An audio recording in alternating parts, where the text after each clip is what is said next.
Hello friends, welcome to Tamil village cooking. இன்னைக்கு நம்ம சேனல்ல சப்பாத்தி, தோசை, இட்லி எல்லாத்துக்குமே வச்சு சாப்பிடுற மாதிரி ஒரு குருமா ரெசிபி தாங்க பார்க்க போறோம். வாங்க நம்ம வீடியோக்குள்ள போய் சுவையான சுண்டல் குருமா எப்படி செய்யறதுங்கறத பார்க்கலாம். சுண்டல் குருமா செய்யறதுக்கு தேவையான பொருட்கள் இன்னைக்கு நான் வந்து வெள்ளை சுண்டல் எடுத்துர்க்கேன்.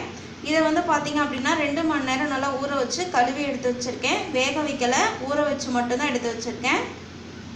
10 சின்ன வெங்காயம் கட் பண்ணி வச்சிருக்கேன். 5 வெள்ளை பூண்டு பல் எடுத்து இந்த மாதிரி கட் பண்ணி வச்சிருக்கேன்.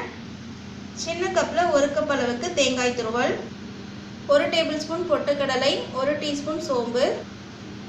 இது வந்து குழம்பு தாளிக்கிறதுக்கு.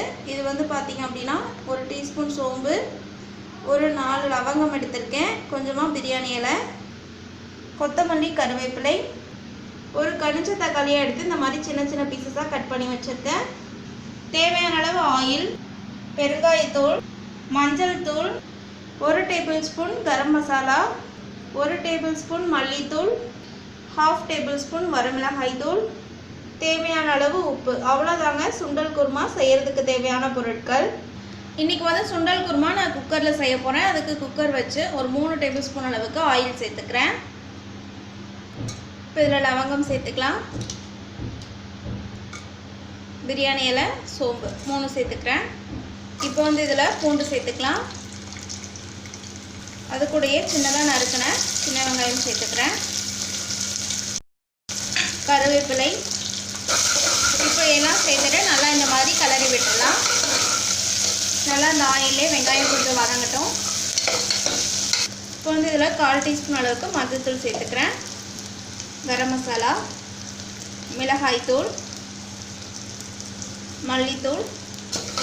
இப்போ வந்து எல்லாமே சேர்த்துட்டு நல்லா இந்த மாதிரி கலந்து விட்டுறலாம். இப்போ வந்து இதில் தக்காளி சேர்த்துக்கலாம். கொஞ்சமாக இப்போ உப்பு சேர்த்துக்கிறேன். தக்காளி சேர்த்துட்டு நல்லா இந்த மாதிரி கலந்துடலாம். பாருங்கள், இப்போ வந்து தக்காளி கொஞ்சம் வதங்கினதுக்கு அப்புறமா சுண்டல் வந்து சேர்த்துக்கிறேன். பாருங்கள், சுண்டல் சேர்த்துட்டு இந்த மாதிரி நல்லா மசாலா கூட சாடுற மாதிரி நல்லா கிளறி விட்டுறணும் இந்த அளவுக்கு. இப்போ வந்து பாருங்கள், குருமாவுக்கு வந்து தேவையான அளவு தண்ணி சேர்த்துக்கிறேன். அதாவது இந்த சுண்டல் எல்லாமே நல்லா வேகணும், அதுக்கு தேவையான அளவு தண்ணி சேர்த்துக்கிறேன். இப்போ வந்து தேவையான அளவு உப்பு சேர்த்துக்கலாம். இப்போ வந்து நல்லா இந்த மாதிரி கலரி விட்டுடலாம். இப்போ வந்து மிக்ஸி ஜாரில் தேங்காய் சேர்த்துருக்கேன், அது கூட சோம்பும் பொட்டுக்கடலையும் சேர்த்துருக்கேன். இப்போ இதை வந்து அரைச்சி பேஸ்ட்டாக எடுத்துக்க போகிறேன். பாருங்கள், தேங்காய் பேஸ்ட்டு அரைச்சி எடுத்து வச்சாச்சு. பாருங்கள், சுண்டல் குருமா வந்து சுற்றி இந்த மாதிரி நுர கட்டி வந்திருக்கு. இந்த டைமில் நான் வந்து அரைச்சி வச்சுருக்கக்கூடிய தேங்காய் பேஸ்ட்டு சேர்த்துக்கிறேன். இப்போ தேங்காய் அரைச்சி ஜார்லேயே அலசி கொஞ்சமாக தண்ணி சேர்த்துக்கலாம். இப்போ நல்லா இந்த மாதிரி கலரி விட்டுறலாம்.